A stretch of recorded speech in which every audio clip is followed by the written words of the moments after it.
นชนก มโหฬารค่ะอายุ48 ปี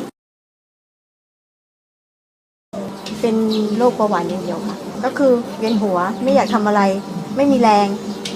น้ำตาลเยอะ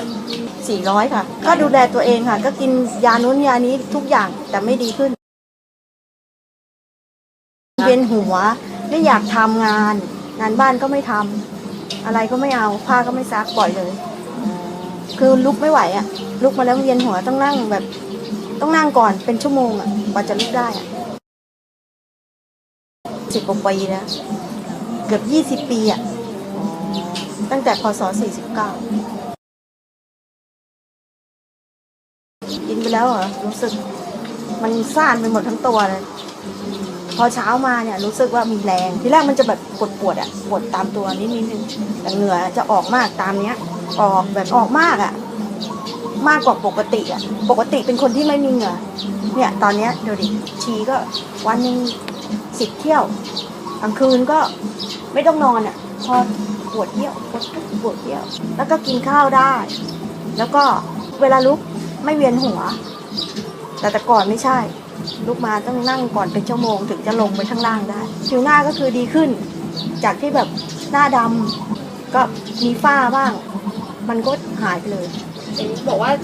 คนแถวนี้ทักหมดเลยใช่ค่ะทักหมดเลยไปทำอะไรมาใช้ครีมอะไรบอกไม่ได้ใช้อะไรแล้วก็ไม่ได้ทาครีมแต่ก่อนใช้ก็มันก็ยังเป็นรอยนะเดี๋ยวนี้ไม่เป็นอ่ะคนที่เขากินต่อก็ไม่เป็นเหมือนกันฝ้าเขาหายขาวขึ้นหนูกินดีเขาเห็นหนูดีเขาก็บอกต่อกันสั่งให้หน่อยอย่างเงี้ยตอนวันแรกที่กินใช่ป่ะเหลือ300จาก400เหลือ300จาก300มา200แล้วก็มาขวดที่3เนี่ยเหลือ110ใช่หมอเขาบอกแล้วเพราะว่ามันขึ้นเริ่มสีน้ำตาลแล้วเริ่มเป็นสีน้ำตาลถ้าเป็นน้ำตาลเข้มเราต้องฟอกไตไปตรวจแต่ตรวจครั้งใหญ่ก็คือตรวจเลือดก็คือลดยาคือไขมันในเลือดงดออกยาละลายริ่มเลือดงดความดันก็ลดงดหมดเลยก็เหลือแต่แค่ยาเบาหวานแค่2 ตัวเช้ากับเย็นแค่นั้นแต่เราก็กินอันนี้ด้วยมันก็ช่วยได้อะไม่รู้จะกินอะไรแล้วนึกในใจกูต้องฟอกไตแน่เลยนึกว่าต้องฟอกไตแน่ๆเลยเพราะสเกลมันขึ้นมาแล้วไงแล้วก็ไปใหม่ไปตรวจอีกหลังจากที่กินเนี่ยเขาตรวจเลือดครั้งใหญ่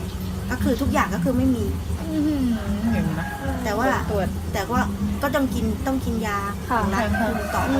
ใช่ค่ะคุมเอาไว้แต่ว่าก็คือลดยาเป็นมานานตั้ง20 กว่าปีเนาะปกติอ่ะที่แรกตาฟางใช้เวลาในการตาฟางเลยสายตาดีขึ้นไหมคะเบาหวานเริ่มขึ้นตาดิไม่ขึ้นวัดเท่าไหร่ก็ไม่ขึ้นแต่ตาฟางแบบเห็นเนี่ยเป็น2 อันแล้วพอกินแล้วก็ตอนนี้ก็คืออ่านหนังสือต้องใส่แว่นใช่ค่ะที่สายตาก็ดีขึ้นด้วยก็คือไม่ต้องใส่แว่นอ่านหนังสือได้ปกติต้องใส่แว่นเวลาไปเซ็นอะไรที่ตามอำเภอตามอะไรเงี้ยต้องใส่แว่นด้วยถ้าไม่พกแว่นบอกเขาเลยว่ามองไม่เห็นไม่มองไม่เห็นค่ะบอกนี้เลยเขียนให้ด้วยค่ะต้องบอกเลยตอนนี้ปกติเลยตอนนี้ก็ปกติค่ะเนี่ยแผลเนี่ยไม่หายเลยเยิ้มแล้วก็ไม่หายพอกินอันนี้แล้วมันดีขึ้นแล้วเนี่ยมันไม่เริ่มจะเป็นปกติแล้วเป็นแผลไม่หายเลย6 เดือนเป็นเท่าไหร่ก็ไม่หายใช่ค่ะแห้งเลยจากอันเนี้ยที่แบบโอ้ยเดี๋ยวเป็นเนี่ยแผลเดียวกันเลยแต่มันเริ่มจางหมดแล้วเริ่มจะเข้าเป็นเนื้อเดียวกันดื่มแล้วก็ดีอ่ะดีกว่าไปกินเหล้าอีกกินเหล้าเสียต้องเยอะอันนี้ไม่ต้องคุ้มไหมคะคุ้มค่ะคุ้มมากเลย